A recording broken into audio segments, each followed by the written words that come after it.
यूहन्ना रसूल की मार्फत लिखी गई यीशु मसीह की इंजील है, उसका 10वां बाब है और उसकी 36वीं आयत से लेकर 38वीं आयत मुकद्दसा तक हम कलाम खुदा को पढ़ेंगे, सुनेंगे, समझेंगे और सीखेंगे।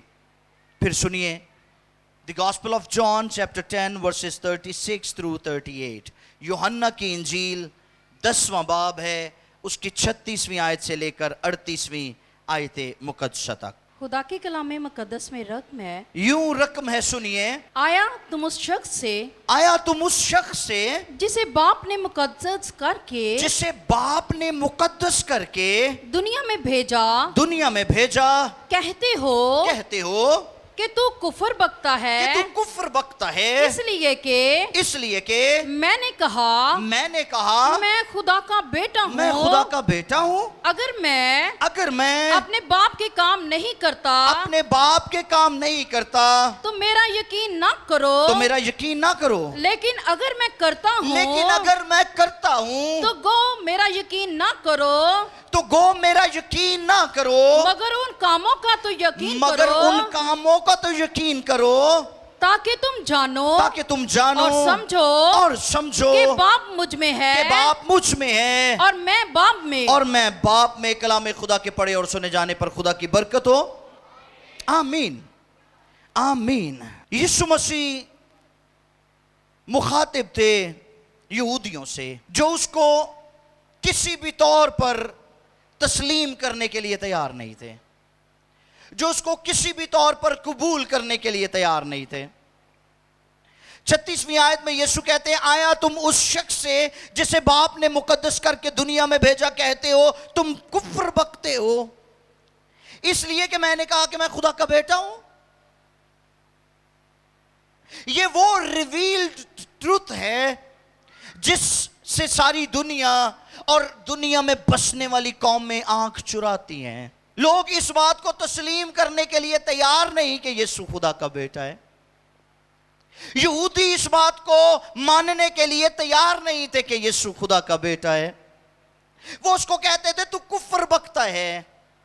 और आज भी यहूदी यीशु मसीह को खुदा ताला का बेटा मानने से इनकार करते हैं, मुनकर हैं। वो बहुत बड़ा चैलेंज था और है उनके दरमियान यीशु को बेटा मानना, क्योंकि बेटे का ख्याल जैसे ही दिल में आता है, ज़हन में आता है, झट से एक तस्वीर बनती है कि अगर यीशु खुदा का बेटा, और लोग कहते हैं, कौमें कहती हैं कि अगर यीशु खुदा का बेटा है तो फिर क्या खुदा की कोई बीवी भी है?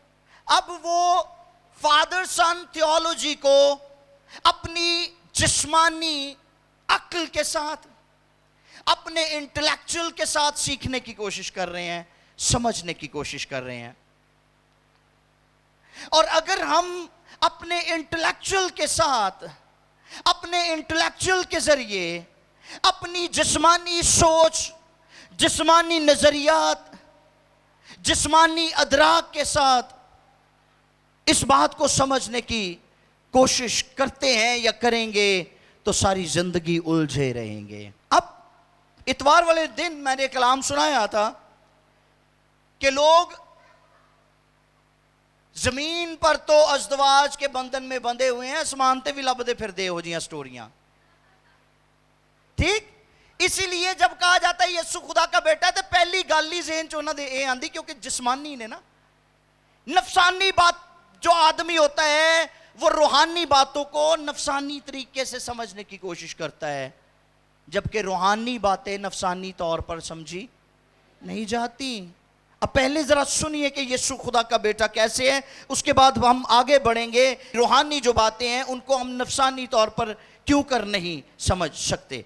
रोमियो पहला बाब है, उसकी 3री और 4थी 2 आयत पढ़िए, पौलुस क्या लिखते हैं यीशु के बारे में। रोमियो पहला बाब, उसकी 3री और 4थी 2 आयत।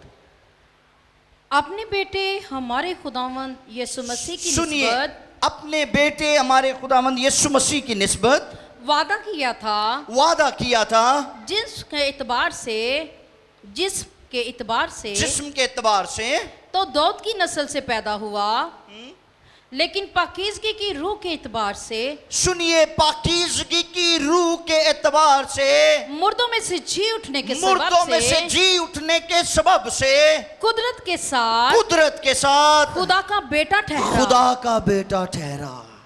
आमीन। ऐसी पाकीज़गी किसी और के अंदर है तो दिखा दें। ऐसी पाकीज़गी का दावा कोई और करता है तो बता दें। वो पाकीज़गी की रूह के साथ मुर्दों में से जी उठकर उस कुदरत के जरिए जो खुदा बाप के अंदर से जारी होती है, खुदा का बेटा ठहरा है। लोग उसको जिस्मानी इदराक, जिस्मानी तसव्वुरात, जिस्मानी सोचों, जिस्मानी ख्यालात और जिस्मानी नज़रियात के साथ सीखने और समझने की कोशिश कर रहे हैं। ये नामुमकिन है, ये नामुमकिन है। अब इस हकीकत को समझने और जानने के लिए सबसे पहले हमें अपनी जिस्मानी और नफसानी सोचों और ख्यालात की कैद से बाहर निकलने की ज़रूरत है। जिस बॉक्स के अंदर हम बंद हैं, उस बॉक्स में से बाहर निकलना पड़ेगा, क्योंकि हमारे नज़रियात का बॉक्स है वो हमें लिमिटेड कर देता है। अब्राहम की जिंदगी के बारे में मैं बात कर रहा था कि अब्राहम एक बॉक्स के अंदर बंद था, और वो बॉक्स किस चीज का था? अपने नजरियात का बॉक्स, अपनी जात का बॉक्स। और जब वो अपनी जात के बॉक्स में से बाहर देखता था तो उसको कुछ भी नजर नहीं आता था। उसको हर चीज लिमिटेड नजर आती थी, क्योंकि वो खुद लिमिटेड था। उसे लगता था कि सारी जिंदगी इंजी लंघ जानी है, तो बगैर बच्चियां तो मैं इस दुनिया तो टुर जाना है।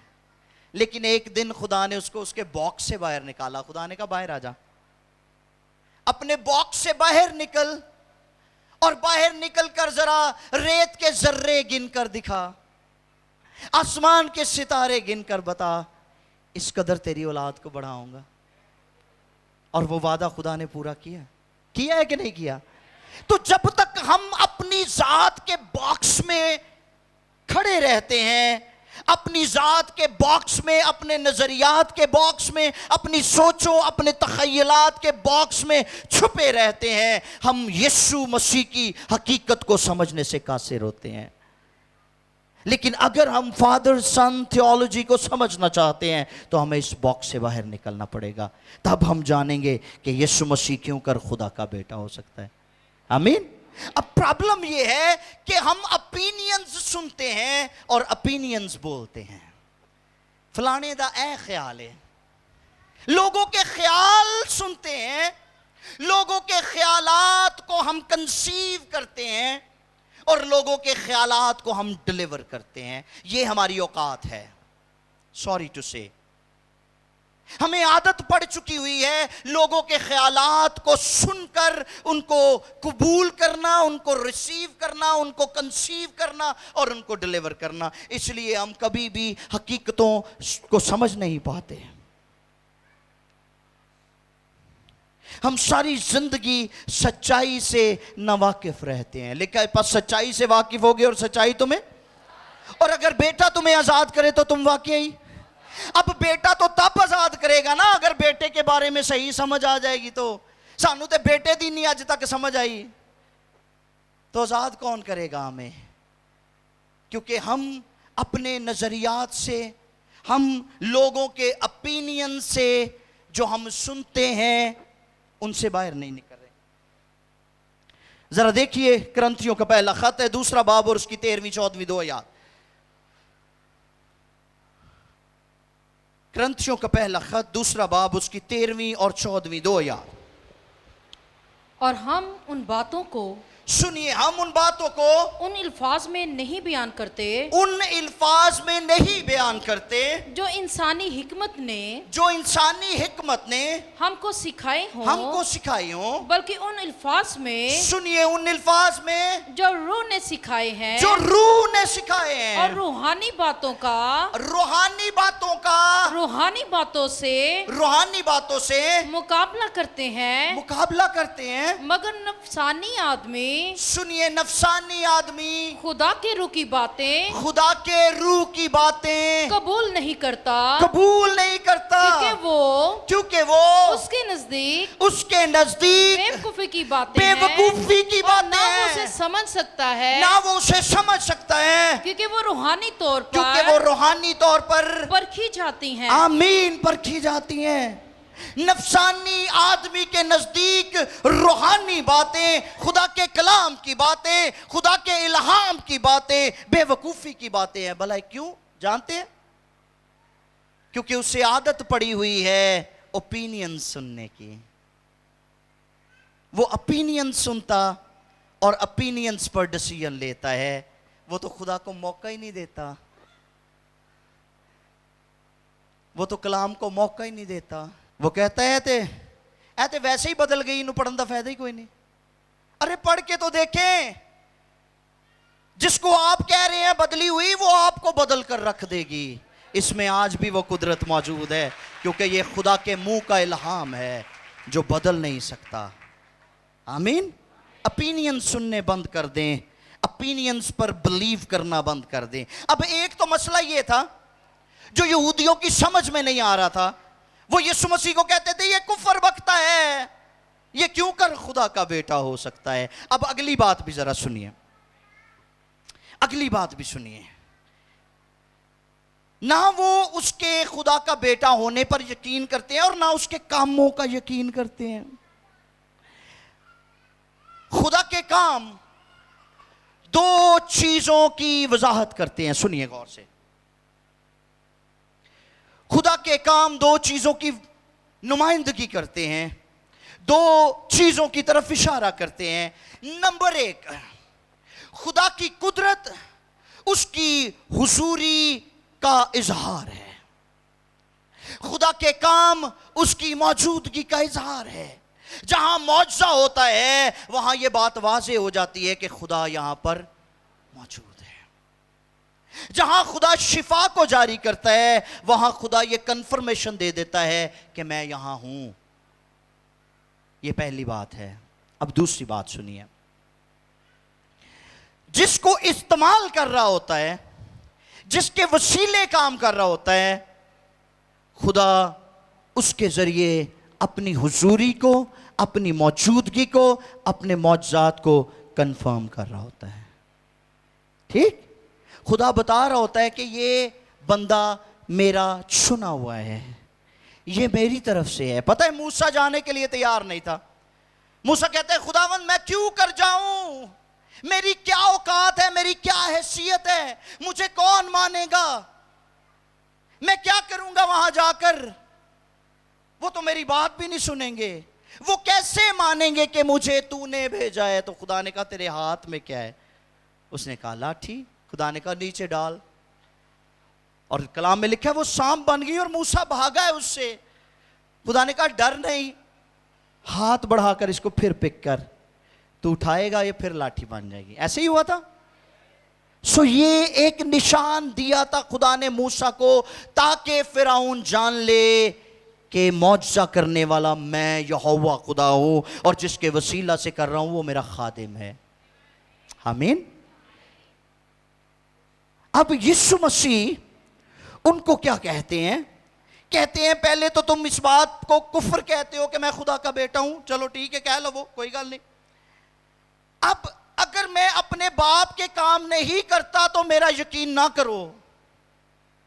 अगर मैं मौजज़े नहीं करता, अगर मैं मुर्दे जिंदा नहीं करता, अगर मैं अंधों को आंखें नहीं देता, अगर लंगड़े नहीं चलते, अगर गूंगे नहीं बोलते, अगर बहरे नहीं सुनते तो मेरा यकीन ना करो। लेकिन अगर मैं करता हूं तो गो में यीशु कहते अगर मैं काम करना वहां बाप दे, चलो फिर भी यकीन ना करो, मेरा यकीन ना करो, लेकिन मेरे बाप का यकीन तो करो जो मौजज़ात का खुदा है, जो नामुमकिनात का खुदा है। ये वो खुदा है जो तुम्हें मिस्र से निकाल कर लाया और कुलज़म पार करा दिया। आमीन। जिसने बियाबान में तुम्हें मन खिलाया, जिसने तुम्हारे लिए बड़े बड़े अचंभे किए। मेरा यकीन ना करो, उसका तो करो, उसके कामों का तो करो।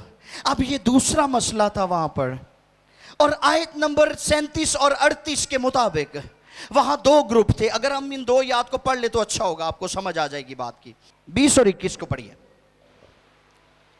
उनमें बतेरे तो कहने लगे, सुनिए, उनमें बतेरे कहने लगे कि उसमें बदरू है, उसमें बदरू है और वो दीवाना है। अब यीशु के बारे में ये इस तरह की स्टेटमेंट्स जारी करते थे, कहते थे ये बदरू गिरफ्ता है, ये बावला हो गया है, ये दीवाना है, ही इज क्रेजी।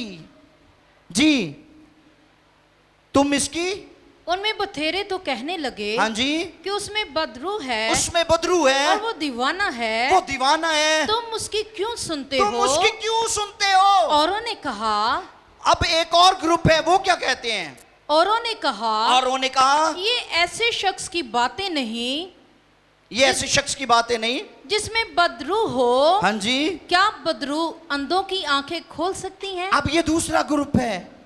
एक ग्रुप कह रहा है ये दीवाना है, ये पागल हो गया है, इसके अंदर बदरुएं काम करती हैं, ये बदरू गिरफ्तार शख्स है, इसकी ना सुनो।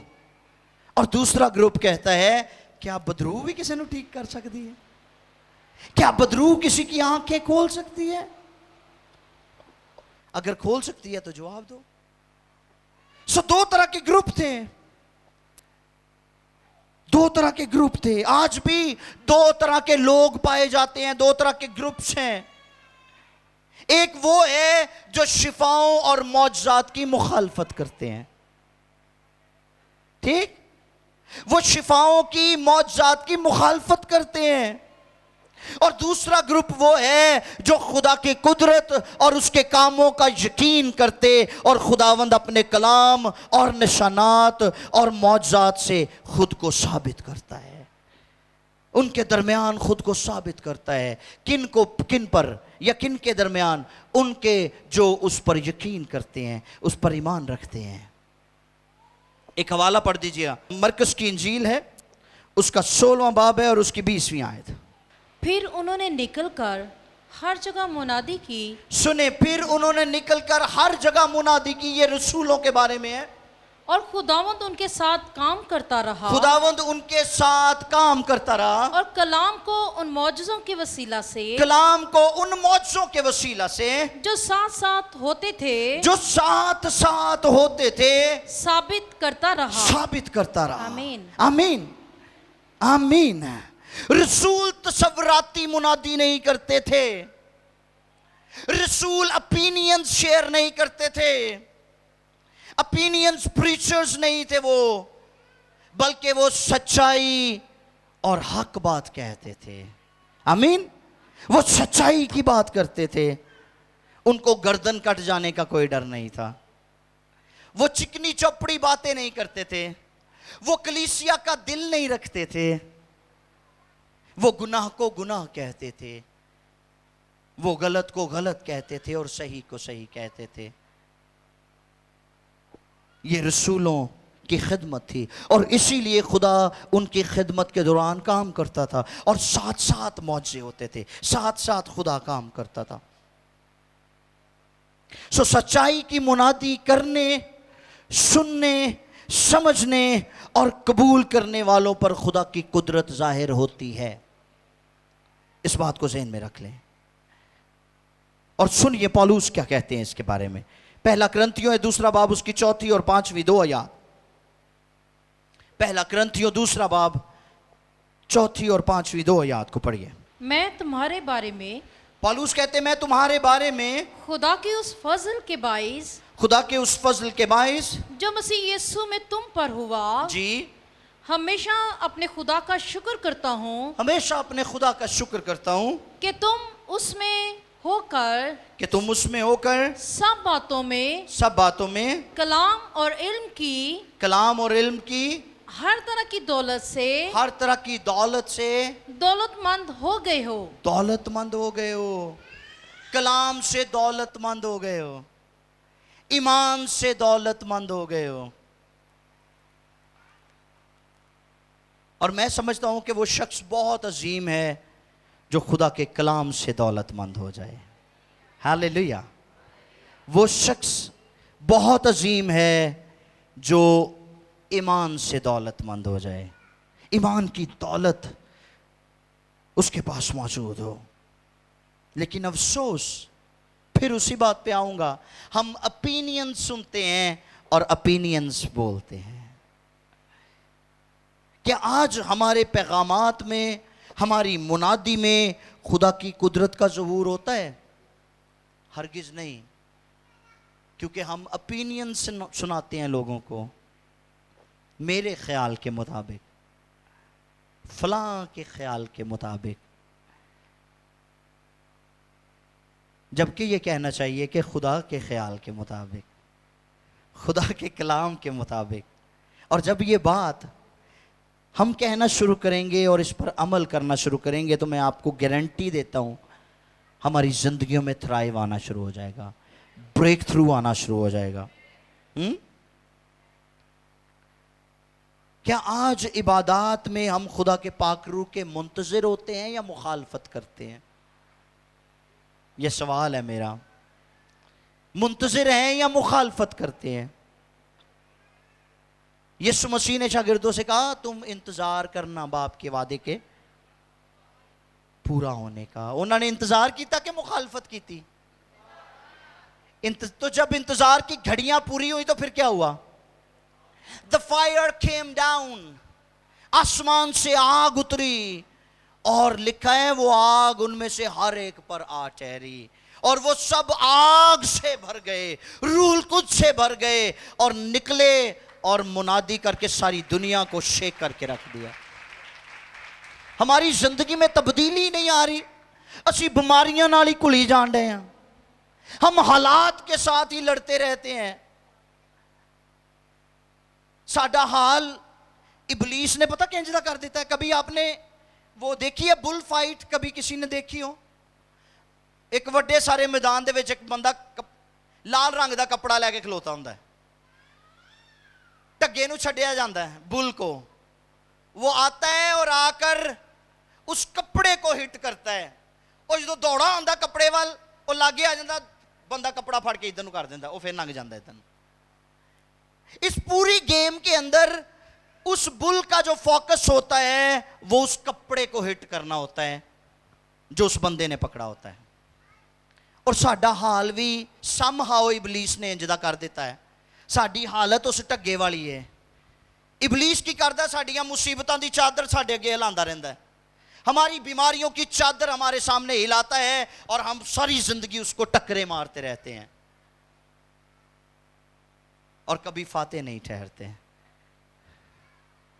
समझ रहे मेरी बात? अब आपकी जिंदगी में थ्राइव कौन सी चीज ला सकती है? खुदा का पाक रूह आपकी जिंदगी में तब्दीली भी ला सकता है और कामयाबी और फतहमंदी ला सकता है, लेकिन इसके लिए हमें उसको अलाउ करना पड़ेगा, उसके मुंतज़िर होना पड़ेगा, और खुदा के कामों का, रूह कुद्स के कामों का यकीन करना होगा। आमीन। आज माजरत के साथ कहूंगा, कलीसियाएं बेकैफ हैं, रूहानी पजमुर्दगी की हालत में हैं। भला क्यों? क्योंकि कलीसियाओं को रस्मी और फर्जी इबादतों और रियाजतों पर लगा दिया गया है। संडे क्रिश्चियंस बना दिया गया है, और संडे क्रिश्चियन के अलावा हम कुछ भी नहीं है। हमारी रोजमर्रा की जिंदगी कुछ भी नहीं है। क्या हमारी इतवार की जो जिंदगी है, संडेज लाइफ इसको मैं बोलूंगा, संडेज क्रिश्चियन लाइफ, क्या उसमें ही बेहतरी होनी चाहिए या हर रोज बेहतरी होनी चाहिए? हाँ जी, हर रोज। तो हर रोज के लिए हमें इन फर्जी इबादत और फर्जी रियाजतों से बाहर निकलना होगा। मत्ती की इंजील 15वां बाब उसकी 7, 8 और 9 3 आयत, यीशु मसीह ने क्या फरमाया, जरा सुनिए। बस तुमने अपनी रवायत से खुदावंद का कलाम बातिल कर दिया ऐ रियाकारो, सुने रियाकारो, यशाया ने तुम्हारे हक में क्या खूब नबूवत की यशाया है ने तुम्हारे हक में क्या खूब नबूवत की है कि ये उम्मत जुबान से तो मेरी इज्जत करती है, जुबान से तो मेरी इज्जत करती है, मगर इनका दिल मुझसे दूर है और ये बेफायदा मेरी प्रस्तिश करते हैं क्योंकि इंसानी अहकाम की तालीम देते हैं, इंसानी अहकाम की तालीम देते हैं, इंसानी अहकाम की तालीम लेते हैं, इंसानी अहकाम की तालीम आगे पहुंचाते हैं, ओपिनियंस सुनते हैं, ओपिनियंस रिसीव करते हैं और ओपिनियंस बोलते हैं। इसलिए ये मेरी बेफायदा प्रस्तिश करते हैं, खुदावंद यीशु ने कहा। अब अगर हम अपनी कलीसियाओं में, घरानों में, जिंदगियों में रूहुल कुद्स की जुम्बिश चाहते हैं, खुदा की कुदरत के कामों को देखना चाहते हैं, तो हमें बेफायदा प्रस्तिश बंद करनी पड़ेगी, बेफायदा प्रस्तिश बंद करनी पड़ेगी। कि ये इबादत भी पूरी रखणगे ते सिगरेट भी दब के पीणगे। खुदा दे खादम नूं दूरों आंदे वेखदे इंज हाथ पीछे कर लैणगे हैं। खुदा दे खादम दा ऑनर है ते खुदा दा कोई ऑनर नहीं। ये शख्सियत प्रस्ती का गुनाह है जो लोग करते हैं, और शख्सियत प्रस्ती के गुनाह से बाज आना पड़ेगा। कईयां दे घर खादम विजिट करन चल जाए तो फटाफट टीवी बंद कर देंगे, खुदा दा खादम आ गया टीवी बंद कर दो। बेफायदा प्रस्तिश, इंसानी अहकाम की तालीम बंद करनी होगी और इसको ख़त्म करके खुदा की बुजुर्गी और हशमत के मुताबिक उसकी प्रस्तिश करनी होगी। फिर ही हमारी ज़िंदगियों में जलाली काम रूनुमा होंगे। आमीन। अब ये जो तसव्वुराती मुनादी करने वाले हैं, ओपिनियंस शेयर करने वाले हैं, इंसानी अहकाम की तालीम देने वाले हैं, सुन ले ज़रा यशाया की मार्फत खुदा क्या फरमाता है। 29वां बाब है और उसकी 14वीं आयत है। सुनिए ज़रा, समझ आ रही है सबको कलाम की? गुड। इसलिए मैं उन लोगों के साथ, सुनिए, इसलिए मैं उन लोगों के साथ अजीब सलूक करूंगा। खुदा कहता है मैं अजीब सलूक करूंगा जो हैरत अंगेज और ताजुब खेज होगा, और जो ताजुब खेज होगा, और उनकी अक्लों की अक्ल जाहिल हो जाएगी। क्या होगा जी? अक्ल जाहिल हो जाएगी, अक्ल जाहिर हो जाएगी, और उनके दानाओं की दनाई जाती रहेगी। उन पर अफसोस जो अपनी मशवरत खुदावन से छुपाते हैं, जिनका कारोबार अंधेरे में होता है, उनका कारोबार अंधेरे में होता है, और कहते हैं कौन हमको देखता है? केड़ा वेखण दे है? लोग के जो मर्जी करी जाओ, कौन हमको पहचानता है? आमीन, थैंक यू। खुदा कहता है कि मैं उनके साथ हैरत अंगेज और ताजुब खेज सलूक करूंगा। इंग्लिश में लिखा, behold I will proceed to do a marvelous work। इसके लिए marvelous के लिए जो इब्रानी जुबान का लफ्ज हुआ है, इस्तेमाल हुआ है, वो है पौला, जिसका मतलब है अजीबो गरीब काम उनके दरमियान करूंगा जड़े नहीं मानदे, जो यकीन नहीं करते। मैं उनके दरमियान अजीबो गरीब काम जाहिर करूंगा, उनके साथ ताजुब खेज सलूक करूंगा, ताकि वो जान ले कि मैं खुदावंद हूं। हालेलुया। खुदा ने अपने बंदा मूसा के जरिए फिरौन पर अजीब काम जाहिर किए थे कि नहीं किए थे? लेकिन अफसोस ये है कि आज भी फिरौनी सोच, फिरौनी ज़हनियत और फिरौनी मुखालफत खुदा की कुदरत को आजमा रही है, और हमें इस नापाक सोच से छुटकारा पाने की ज़रूरत है ताकि हम खुदा की कुदरत के कामों का यकीन कर सकें। दूसरा तिमोथियस 3:8, ये रेफरेंस मैंने पहले भी दिया था अपने पिछले मैसेज में। दो अशखास का जिक्र हुआ है, यनीस और यम्ब्रीस, और ये दोनों जादूगर थे, फिरौन के जादूगर थे ये। जब मूसा ने अपनी लाठी डाली वो सांप बन गई, तो इन दो जादूगरों ने भी अपनी लाठियां डाली और वो भी सांप बन गए। इन जादूगरों का नाम था यनीस और यम्ब्रीस। इन्होंने मूसा की मुखालफत की थी और कलाम में लिखा है कि वो नामकबूल ठहरे, वो नामकबूल ठहरे। हमें किसी तौर पर भी खुदा की कुदरत पर शक नहीं करना है, उसके कामों पर शक नहीं करना है, उसके भेजे हुए को कबूल करना है। भेजिया रब वालों होवे ए शर्त जे विच। और एक हिकमत कलीसिया को खुदा से मांगने की जरूरत है। एक रूल कुछ की नेमत है, एक बहुत बड़ा गिफ्ट है जिसको बोलते हैं द गिफ्ट ऑफ डिसर्नमेंट, परख की रूह, परख की नेमत। वो कलीसिया के पास होना बहुत बहुत बहुत ज़रूरी है, ताकि आपको पता चल जाए कि खादम केड़ा है तो मजदूर केड़ा है, दिहाड़ी लान केड़ा है तो कलाम सुनान केड़ा है। ठीक, कई घर च जाते दुआ करके तो लोगों के हथों वाल वेखते होंगे हुण किन्ना दिया निकलेगा। ठीक, तो कई इंज करके जेब च पाने तो पहले वेख भी लेंदे ने। ठीक, कई उन्होंने खानदानों विजिट करते हैं जितों मोटा हदिया मिलता है, तो जेडे बेचारे माड़े होंगे उन्होंने वैसे ही बूहा लंघ जाते हैं। ये पहचान आपको लेनी है कि खादम असली है कि नकली है। यीशु कहते हैं मेरे बाप का यकीन करो जिसने मुझे भेजा है।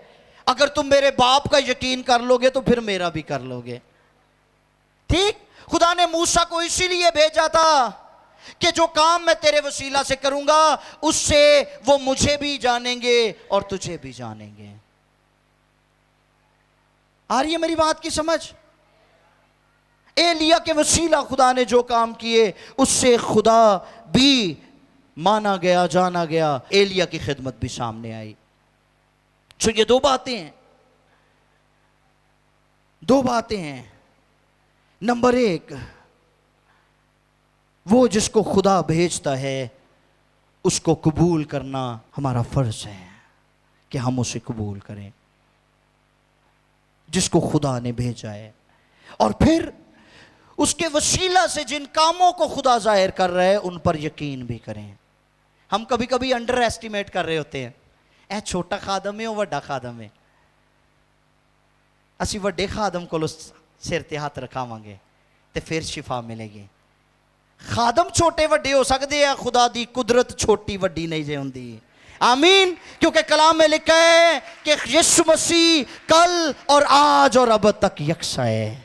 आमीन, उसकी कुदरत यकसा काम करती है, हमेशा काम करती है और जिंदगियों में जलाल और हशमत के काम करने की कुदरत रखती है। सो उसके कलाम का यकीन करना है, उसकी कुदरत पर भरोसा करना है। तो मैं आपको यकीन दिलाता हूं, ये आखिरी बात, इसके बाद हम दुआ करेंगे। मैं आपको यकीन दिलाता हूं कि लूका 5वें बाब की 26वीं आयत के मुताबिक आप भी गवाही देना शुरू कर देंगे कि आज हमने अजीब बातें देखी हैं। वहां पर यीशु मसीह ने एक मौजज़ा किया और लोग कहने लगे आज हमने अजीब बातें देखी हैं। अगर आप अपनी जिंदगी में, अपने खानदान में, अपने घराने में अजीब बातें देखना चाहते हैं तो उसकी कुदरत का यकीन करना शुरू कर दें। उसके बेटे यीशु पर ईमान ले आए। मैं आपको यकीन दिलाता हूं आपको मौजज़ों का इंतजार नहीं करना पड़ेगा। आइए सर को झुकाएं। Hallelujah, hallelujah.